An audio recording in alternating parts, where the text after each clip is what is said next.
Here we are with another episode of Talking Sports with the Legend. Today's guest needs no introduction for the Philadelphia audience, but all of the Legend's followers around the country. This is Angelo Cataldi, host of WIP Sports Radio from 6 to 10. Fire away, Legend. Thanks for coming on, buddy. My pleasure, Steve. Happy to be here. How can I help you today? That's a question. Where did you grow up? I grew up in Providence, Rhode Island, and I stayed there for about 30 years, and then I finally got out of there. But I grew up in a real small state. It was a lot different than it is in Philadelphia. Where did you go to college?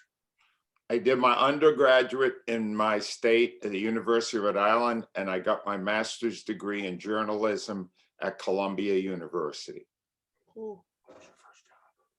What was your first job in journalism?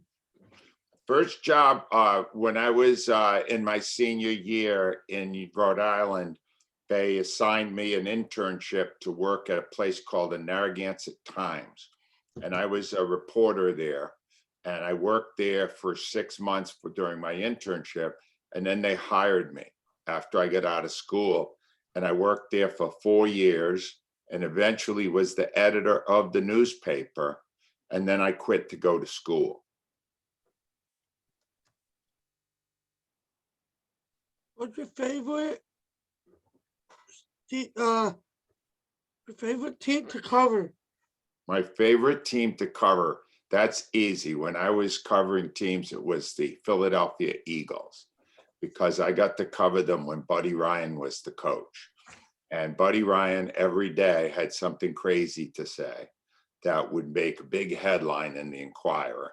And it was so much fun to cover him, because most of the time he didn't tell the truth, but he was colorful and people loved to read about him. Tell everybody about your relationship with Buddy Ryan and all the Eagles coaches. I'm sorry, say that again, Steve. Tell everybody about your relationship with Buddy Ryan and all the Eagles coaches. My relationship with Buddy Ryan was terrible. He hated me because I asked really tough questions. And then at mid-season of his first year, I wrote an analysis in the newspaper that said he was a fraud. And he didn't talk to me the second half of the first season that I covered the team. He refused to answer my questions, and he treated me very badly. How about the rest of the coaches? Ask him about the rest of the coaches. The rest of the coaches. Back then, it was basically the media covered the head coach. It wasn't like it is today, where they had the coordinators did news conferences and things like that. When I covered it, we only really had access to the head coach, Buddy Ryan. So I had no relationship with any of the assistant coaches. Mm-hmm. How about the other Eagles head coaches? I started with Marion Campbell, and he had succeeded Dick Vermeil. He was a gentleman. He was a nice man, but he was not a very good coach, and he was very boring. He never had anything interesting to say. And then after Buddy's second year, I moved off the beat, and I did the NFL in general and other stories, but I didn't cover them day to day. So the only two coaches I covered when I was with the Eagles were Marion Campbell and Buddy Ryan. Who's your favorite Eagles coach of all time? Dick Vermeil. I didn't have to hesitate 1 second for that. Dick, he's been a contributor to our show now for about 5 years. He's just such a nice guy, smart, humble, intelligent, a very good communicator. He's 84 years old now, and he's still loved in Philadelphia. And there's no doubt why, because he's such a good person. I loved covering. I love talking to him. Every Friday we talk to him during the football season, and he's a terrific man. tell everybody about Todd Brookshire and the Brookie and the Rookie. Oh, wow. That's how it started 32 years ago. Tom Brookshire didn't want to do the job too much longer, and he wanted somebody to take over for him. And I had been working part-time at the station, and it was still really early in the sports format. So he asked me if I wanted to do it full-time. And he offered me more money than I was making at the newspaper. So I said yes. And that's how I started in radio. And I learned for 2 years from him. And then he left and I was in charge. What? Who's your favorite athlete to interview? Also, my favorite athlete of all time, Wilt Chamberlain. I love Wilt Chamberlain. I only got to interview him one time. He had written a book in 1992, and he was doing a tour, and he came through his hometown of Philadelphia, and we were doing a show. Brookie and I were doing a show in the Wyndham Franklin Plaza Hotel, right in Center City. And Wilt walked in, and I couldn't believe my eyes. He was so tall. He was this huge guy, and so interesting. Even the year that there was 1 year where he was a member of the 76ers and didn't even live in Philadelphia. He lived in New York. The night that he scored, today, as we're doing this, it's the 60th anniversary of his 100-point game. And he told the story that day in the interview of how after he scored the 100 points, he got in the limousine with two beautiful women and drove back to New York City where he lived. I mean, bigger than life. Great, great player, the greatest player I've ever seen, and the most interesting man I ever heard speak. And I only talked to him the one time. I love Wilt Chamberlain's memory today. He'll always be my favorite.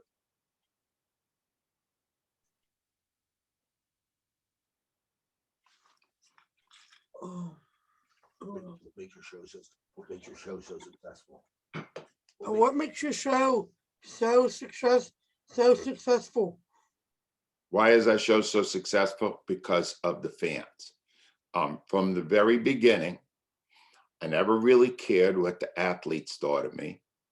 I never really cared what the coaches thought of me. I didn't even care that much about what my bosses thought of me.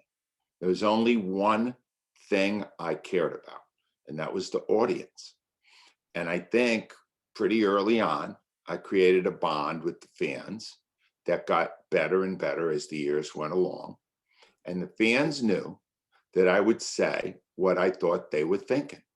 And if you do that often enough, if the fans think that you're giving them their voice some real power, then they'll like you.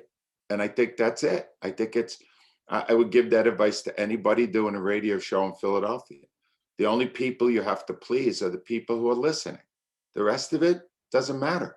Who cares what the athletes think? They're going to be gone in 5 years, Steve. The coaches, they won't even be there in 5 years. It's only one thing that's going to stay in place. My bosses got traded every few years. They would leave. The only people that stayed the whole time were the fans. Mm-hmm. And that's all I ever had to worry about. If you just do that, you're going to be fine. I think you'll be successful. What time do you get to your show every day? What was that again? What time do you get to the radio station? Oh, that's the bad part of the job. I have to, I usually get there about 3:30, no later than 3:45. I go to bed early, so I have to, when I get up at 2:30. I look at all the tape of all the games I missed because I went to bed at 6.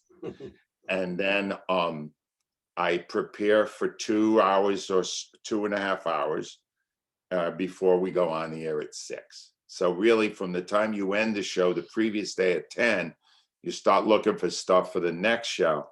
So it's pretty much, the job pretty much is all your life. You're always thinking of what you're going to have to do the next day on the air.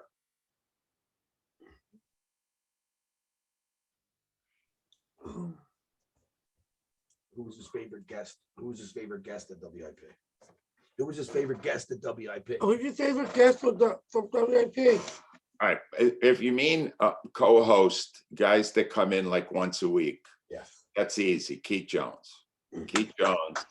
Keith Jones doesn't really do a radio show. He just shows up and has fun. And he's such a nice guy. And he's so much fun. And he's so funny with the stuff he says that my favorite days every week are the days that he comes in to be on the show. Because you don't understand, the one sport we talk the least about is hockey, which is he was a hockey player. He's a hockey analyst. We don't talk about that much. And whenever I do, he says, get off the subject, talk about something else. I don't want to talk about the Flyers. So he doesn't even want to talk about hockey, but he's so much fun that he's the guy that when he comes in, I know we're going to have a good show even before we start. Steve, tell Angelo, how many times did you meet him? I can't even remember. Tell him how, did you show up at a show one time? Yeah. Remember, me and you sat there and we saw a wing bowl. We saw a guy eat food for the wing bowl. Do you remember that? Oh, no. Wasn't that? Yeah, that was down at WIP. Remember? Oh, yeah. Yeah, the guy came in. Remember? Who was on the show with us that day, Steve? Do you remember? You Douglas? Yeah, tell Angelo. Don't tell me. And then I took him. Great guy. Go ahead. You're another guy I loved working with. Yeah. Hollis Thomas, love working with Hollis Thomas. Yeah. I'm still trying to bring him back for my last year because I love working with him so much. Yeah, we've had a lot of really great contributors to the show. As for Wing Ball, it had a good run. It ran for 26 years, but it's also probably a good idea that it's not there anymore because a lot of the stuff that happened there would not be tolerated in the world today. So we probably got out before we got sued. Steve, tell him who got you the tickets the first Wing Bowl you went to. Joe Cochran. Oh, wow, really? Yeah. Joe, he had fun there too. Joe is something. Joe is one of the best talents I ever worked with in my life. There's so much he can do. He's really hard to coach. Joe does pretty much whatever he wants. So you would tell him to do something and he would not necessarily do it. He would do what he wanted. And then later, if you got mad at him, he would get mad at you. But what are you going to say? Well, you got that kind of talent. You got to figure out how to make it work. And he is a great talent. I took Steven down to Margate to see you back in the 90s. And then I took him to what time we went to down the shore, Atlantic City. and then up here, and then we took Perkins. Yes, Perkins. We saw you at Perkins a couple years ago. See, I want you to understand something, Steve and Dad. I want you both to understand something. My debt to every one of you is so deep because you being part of it for all these years gave me a chance to stay in business, to stay on the air. Because if the ratings weren't good enough, they would have dropped me like a hot potato. They weren't going to keep me one day longer than they wanted to. And the loyalty that guys like you showed is what gave me this great life. So every one of you, I never turned down a Zoom request. I never turned down anything like this because I have a debt to pay to every one of you for being so loyal to me. Well, we appreciate it, Angelo. Tell him who else did you interview, Steve? Tell him who else you interviewed. Michael Barkan, Joe Cochran, Glenn Salisbury, Glenn McNeil, Michael Barkan. No, Mikey Miss. I was going to say, don't bring that name up. But no, that's fine. Mike, I have a great respect for Mike. Mike and I worked together at the Inquirer, and he worked together at the WIP for a long time. Yeah. I talked Mike into going into radio. Mike wasn't sure he wanted to do it. And I had just started, and maybe I was in a year or so, and Mike said, should I do this? And I went, Mike, the money's a lot better. Do it. It'll work. And it did for him too. He did a great job. He's still had a great career. Yes, he has. Jim Salisbury, we did recently, and we didn't bring up Providence, Rhode Island to him because we know he always defends it on the radio, right? No, he loves it. And he's wrong. Rhode Island is horrible, and Providence is a dump, right? And my mom passed away a year or so ago. I'll never go back. I'll never go back to Rhode Island. I said to my sister who lives there, anytime you want to visit, come down, because I ain't going back. I hate my hometown. Good, Steve. What are your plans after you retire?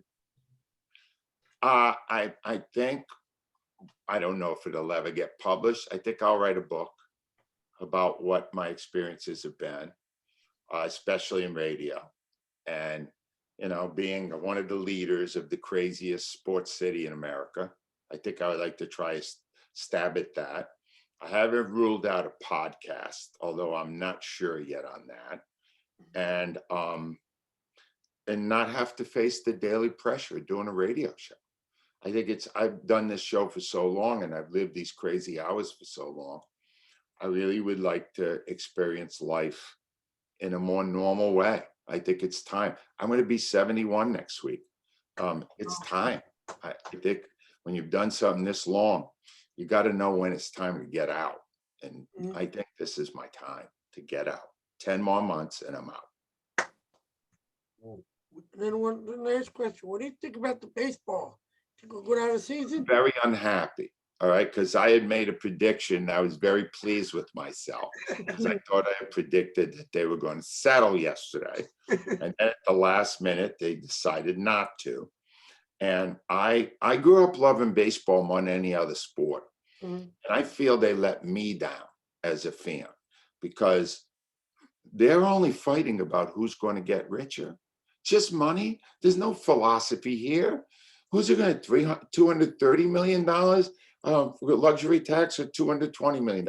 These things should have been settled. You should have more respect for the fans. And they didn't show it. And now, I'll tell you the truth, Steve, I don't care what happens to them. And I'm the flagship WIP is the flagship station of the Phillies. And I'm saying this to you, that maybe they need to blow a whole season and lose all that money to realize they need to treat their fans better. Maybe they all need a wake-up call. So good, go sit on the sideline.